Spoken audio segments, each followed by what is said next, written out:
Jaanilaupäev on homme ja sellepärast ei toimu täna mitte jaanipidu siin, vaid toimub hoopiski kesklinna suvepidu, mis on küll pühendatud jaanipäevale. Ja kesklinna vanem ütles just seda, et tegelikult valiti päev sihilikult just 22. sest 23. ehk jaanilaupäeval tavaliselt sajab. Pidu algas vegegrillimise võistlusega, milles osales nii Keskerakonna võistkond kui kesklinna valitsus.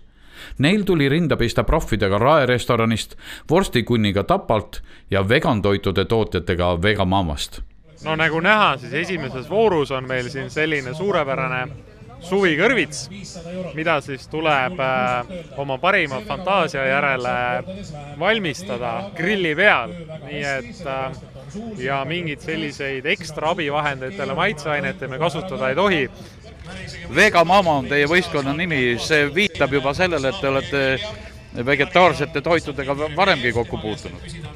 Ja oleme küll, Liina ilmselt oskab palju. Meil on nimelt poes müügil ka sellised täiesti taimsed valmistoidud. Kiirelt kõht läheb tühjaks, liha süüa ei taha, siis saab võtta igas poes peaaegu. Siin on nüüd võistkonna asemel suisa üks mees ja kui see silt ei valeta, siis Koit Kuusk. Täpselt nii. Kust kandi mehi ja miks sellel võistlusel osalete? Olen Vorsti pealinnast, Tapalt. Ja mõtlesin, et panen ennast proovile ka taime toitlustuse alal. Samal ajal käis aga kibekiire ettevalmistus ühes pikas telgis. Seal valmistuti lillepalliks. Kuidas lilleneiu ennast ise tunneb enne, kui lilled külge pannakse? Tunnen päris hästi endast. Teeme mind ilusaks ja varsti on ka juuksur kohal, teeme soengut. Kui raske see lillepukett lõpuks tuleb, mis teile peale tuleb? Ma arvan, et mul väga raske ei ole, sest on suhteliselt süke avatud ja kleit ei ole pikk, et mul ei tule ta raske. Ehkki kesklinna suvepidu jaanipäeva peoks ei nimetatud, tähistati sellega siiski jaanipäeva. Tänasel valitsuse pressikonverentsil uudishimutses TV3, millised on ministrite jaanipäevad. Meil on traditsioon, et me oleme siis ühe meie õdedest juures jaanipäeval, seekord minu õe juures, kõikide õdede, vendade, vanemate ja nende lastega. Sinna juurde käib tõepoolest nii liha kui ka õlut, aga kõike muud ka, aga põhiliselt võrkpall. Meil on just nii jõulud kui jaan, meie perekonnas on väga pikkade traditsioonidega, et tulevad kokku nii pisikesed ja suuremad ja minu äia ja ämma metsatallu.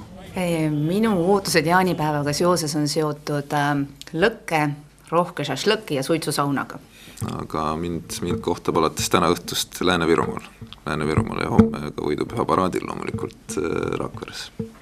Kesklinna peole jalutanud Tallinna tegevlinnapea Taavi Aas ütles, et kõiki Tallinna jaanipidusid ta külastada ei jõua.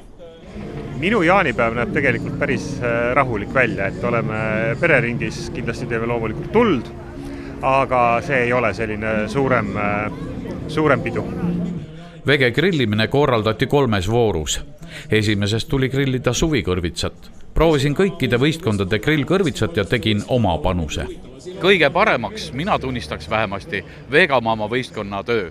Kahjuks jäi minu pakutud Vegamama selles voorus teisele kohale.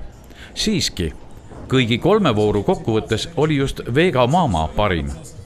Kesklinna valitsus andis viisaka võõrustajana kõik paremad kohad külalisvõistlejatele.